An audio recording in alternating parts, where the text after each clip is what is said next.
New generation റിബേക്കയും മാട്രിമോണിയും. Eleazar എന്ന കാര്യസ്ഥൻ മുഖാന്തരം ഇസഹാക്ക് എന്ന പുരുഷനു വേണ്ടി ഒരുക്കപ്പെട്ട റിബേക്കയെ 21ാം നൂറ്റാണ്ടിലെ ന്യൂ ജനറേഷൻ റിബേക്കയാക്കുകയാണ് ഇവിടെ. ഞാൻ ദമ്മശേക്കുകാരനായ എലിയാസർ. പഴയ കാലം മുതൽ തന്നെ പുരാതന സമ്പത്തുള്ളതും വിശ്വാസാധിഷ്ഠിത ജീവിതം നയിക്കുന്നതുമായ ധനികനായ അബ്രഹാം മുതലാളിയുടെ വീട്ടിൽ ജനിച്ച ദാസൻ. ദോഷം പറയരുതല്ലോ, എന്റെ മുതലാളി ഒരു ഭക്തനും അതിലുപരി ഒരു വിശ്വാസിയുമാണ്. തനിക്ക് പ്രായമായപ്പോൾ ലഭിച്ച അരുമ സന്താനമാണ് ഐസക്. എന്റെ മുതലാളി വയസ്സ് ചെന്ന് വൃദ്ധനായപ്പോൾ അവസാനകാല ആഗ്രഹം എന്ന പോലെ എന്നെ അടുത്ത് വിളിച്ച് തന്റെ മകൻ ഐസക്കിന്റെ വിവാഹ കാര്യത്തെപ്പറ്റി സംസാരിക്കുകയും ഒരു കോൺട്രാക്റ്റിൽ സൈൻ ചെയ്യിക്കുകയും ചെയ്തു. വിവാഹപ്രായമായി നിൽക്കുന്ന ഐസക് ആകട്ടെ സുന്ദരനും സുമുഖനും അനുസരണമുള്ളവനും സർവോപരി ഈ കണ്ട സകല സ്വത്തിനും പൂർണ്ണാവകാശിയുമാണ്. എന്നാൽ അബ്രഹാം മുതലാളിയെപ്പറ്റി ഒരു അടക്കം പറച്ചിൽ ഈയിടെയായി പരക്കെ ഉയരുന്നുണ്ട്. ദാസിയായ ഹാഗാറിലൊരു മകനുണ്ടെന്നും അവനെ ഗൂഢമായി നാട് കടത്തിയെന്നുമൊക്കെ. ചില കല്യാണ മുടക്കികളാകട്ടെ ഈ വക കാര്യങ്ങൾ പ്രചരിപ്പിക്കുന്നുമുണ്ട്. ഇതൊക്കെ എന്റെ കൊച്ചുമുതലാളി ഐസക്കിന്റെ കല്യാണത്തെ ബാധിക്കുമോ എന്ന പേടി എനിക്കുമുണ്ട്. നാട്ടുകാരുടെയും വീട്ടുകാരുടെയും കണ്ണിലുണ്ണിയായ ഐസക് തന്റെ വിവാഹ കാര്യത്തെപ്പറ്റി ചർച്ചകൾ നടക്കുന്നുണ്ടെന്ന് അറിഞ്ഞപ്പോൾ ബ്രോക്കർ വഴിയുള്ള ആലോചനകളൊക്കെ ഔട്ട്ഡേറ്റഡ് ആണെന്നും വല്ല മാട്രിമോണിയൽ സൈറ്റിലും രജിസ്റ്റർ ചെയ്താൽ മതിയെന്നും അഭിപ്രായപ്പെട്ടു. എന്നാൽ മുതലാളി അതിലൊന്നും വേണ്ടും വിധം താല്പര്യം കാണിച്ചില്ല. എന്റെ ദേശത്തും ചാർച്ചക്കാരുടെ അടുക്കലും ചെന്ന് ഒരു യുവതിയെ അവന് ഭാര്യയായി എടുക്കണമെന്ന് എന്നെ കൊണ്ട് സത്യം ചെയ്യിച്ചു. ഇപ്പോൾ എനിക്ക് ഈ വീട്ടിലുള്ള സ്ഥാനം വെറും ഒരു ദാസന്റെ മാത്രമല്ല, അബ്രഹാം മുതലാളിയുടെ പേഴ്സണൽ സെക്രട്ടറി കൂടിയാണ്. അങ്ങനെ ഒരു പ്രൊമോഷനും എനിക്ക് കിട്ടിയിട്ടുണ്ട്. അങ്ങനെ വിശ്വസ്തനായ ഞാൻ പ്രൊമോഷൻ കിട്ടിയ അന്ന് തന്നെ കൊച്ചുമുതലാളിക്ക് പെണ്ണിനെ തിരക്കിയിറങ്ങി. ആദ്യം തന്നെ മുതലാളിയുടെ സ്വദേശം കവർ ചെയ്യാമെന്ന് കരുതി. മുതലാളിയുടെ വീട്ടിൽ നിന്നും മെസപ്പൊത്തോമിയയിൽ നാഹോറിന്റെ പട്ടണം ഗൂഗിൾ മാപ്പിൽ സെർച്ച് ചെയ്തു. വിലപിടിപ്പുള്ള 10 കാറുകളും യജമാനനുള്ള വിശേഷ വസ്തുക്കളുമായി ഗൂഗിൾ അമ്മച്ചിയുടെ സഹായത്തോടെ യാത്ര തുടങ്ങി.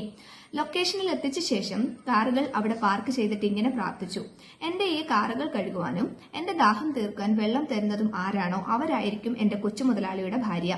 മറ്റു കാറുകൾ പാർക്ക് ചെയ്യാനുള്ള സ്ഥലം നോക്കുന്ന സമയത്താണ് മുതലാളിയുടെ സഹോദരന്റെ കൊച്ചുമകൾ റിബേക്ക കടന്നുവരുന്നത്.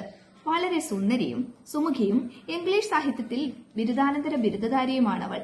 വായിൽ ചുയിങ്കം ചവച്ചുകൊണ്ട് വളരെ ഗൗരവത്തോടെ കാറ്റത്ത് പാറിപ്പറക്കുന്ന തന്റെ സ്ട്രെയിറ്റൻ ചെയ്ത മുടി ഒതുക്കിക്കൊണ്ട് സ്കൂട്ടിയുടെ താക്കോൽ കറക്കിക്കൊണ്ട് ആരാണ്, എന്തു വേണം, മുമ്പ് ഇവിടെങ്ങും കണ്ടിട്ടില്ലല്ലോ എന്ന് ചോദിച്ചു. മലയാളം കുറച്ചു മാത്രം അറിയുന്ന ഇവൾ ആരെന്നറിയാൻ തിരിഞ്ഞു നോക്കി ഞാൻ കുറച്ച് വെള്ളം വേണം, ഒരു ലോങ് ട്രിപ്പ് കഴിഞ്ഞ് വന്നതാണെന്ന് പറഞ്ഞു. ഉടനെ തന്നെ അവൾ തന്റെ ബാഗ് തുറന്ന് ഒരു കുപ്പി നീട്ടിക്കൊണ്ട് എന്നാ കുടിച്ചോളൂ. സന്തോഷം കൊണ്ട് എന്റെ കണ്ണുകൾ നിറഞ്ഞു. എന്റെ കാറുകൾ കഴുകാൻ കുറച്ച് വെള്ളം കിട്ടുമോ എന്ന് ചോദിച്ചു. തന്റെ എല്ലാ കാറുകളും കഴുകുവാൻ അവൾ വേലക്കാർക്ക് കൽപ്പന കൊടുത്തു. ഓ, അപ്പോൾ ഡാം ഷുവർ ഇത് തന്നെ കൊച്ചുമുതലാളിയുടെ പെണ്ണ്. കാര്യത്തിലേക്ക് നേരിട്ടങ്ങ് കടന്നാലോ? അല്ലൽ വേണ്ട, എല്ലാം ഒഫീഷ്യലായി തന്നെ നീങ്ങട്ടെ. അതിരിക്കട്ടെ, നീ ആരുടെ മകൾ? നിന്റെ അപ്പന്റെ വീട്ടിൽ ഞങ്ങൾ ഇന്ന് സ്റ്റേ ചെയ്തോട്ടെ? Yes, why not? അവിടെ ഇഷ്ടം പോലെ സ്ഥലമുണ്ട്. കൊച്ചുമുതലാളിക്ക് വേണ്ടി അവളെ ചാർച്ചക്കാരോട് ചോദിച്ചു. ഞാൻ കാറിൽ കയറി. അവളും അവളുടെ വേലക്കാരിയും എന്നോടൊപ്പം കാറിൽ കയറി. അല്പം കളറായിക്കോട്ടെ എന്ന് കരുതി ഒരു പാട്ടൊക്കെ ഇട്ടായി യാത്ര. നല്ലൊരു സുന്ദരിയെ നിൻ പ്രിയനെന്ത് വിശേഷതയോ. പാട്ട് കേട്ട് ആസ്വദിച്ചു വരുമ്പോൾ ഒരു ബാഡ്മിന്റൺ കോർട്ട് കണ്ടു. അവിടെ ഷോർട്സ് ഇട്ട് ബാഡ്മിന്റൺ കളിക്കുന്ന യുവാവിനെ ചൂണ്ടിക്കൊണ്ട് ഞാൻ പറഞ്ഞു, ദാ അതാണ് നിന്റെ ഭർത്താവാകാൻ പോകുന്ന പയ്യൻ. ഓ മൈ ഗോഡ്, ഇതാണോ? കാർ ഒന്ന് നിർത്തിക്കേ. ചിരിച്ചുകൊണ്ട് അവൾ കാറിൽ നിന്നും ഇറങ്ങി. ഐസോ ഓടിച്ചെന്ന് അവൾ അവനെ കെട്ടിപ്പിടിച്ചു. ഒന്നും മനസ്സിലാകാത്ത ഞാൻ ഒരു പൊട്ടനെ പോലെ കണ്ണും മിഴിച്ചു നിന്നു. ഒന്നും മനസ്സിലാകാഞ്ഞ എന്നോട് ന്യൂജൻ റിബേക്ക പറഞ്ഞു, അങ്കിൾ, ഇത് ഐസു. ഇവനെ എനിക്കറിയാം. കഴിഞ്ഞ 1.5 വർഷത്തോളമായി എനിക്കിവനെ നന്നായി അറിയാം. മാട്രിമോണിയൽ സൈറ്റിലൂടെ പരിചയപ്പെട്ടതാ. പിന്നീട് ഫേസ്ബുക്കിൽ സെർച്ച് ചെയ്ത് കണ്ടെത്തി. ആ ബന്ധം ഫേസ്ബുക്കിൽ നിന്ന് ഇൻസ്റ്റഗ്രാമിലേക്കും ഇൻസ്റ്റഗ്രാമിൽ നിന്ന് വാട്സപ്പിലേക്കും മാറി. ഡെയിലി ഞങ്ങൾ വീഡിയോ കോൾസ് തുടങ്ങി. പിരിയാനാകാത്ത വിധം ഞങ്ങൾ അടുത്തു. ഇതൊക്കെ കേട്ട പ്ലിങ്കി നിന്ന് ഞാൻ ചോദിച്ചു, മുതലാളി നിന്നോട് പറഞ്ഞതല്ലേ മോനെ മാട്രിമോണിയൽ സൈറ്റ് ഒന്നും വേണ്ട എന്ന്? ഇത് ആരാ പിന്നെ നിനക്ക് തുടങ്ങി തന്നത്?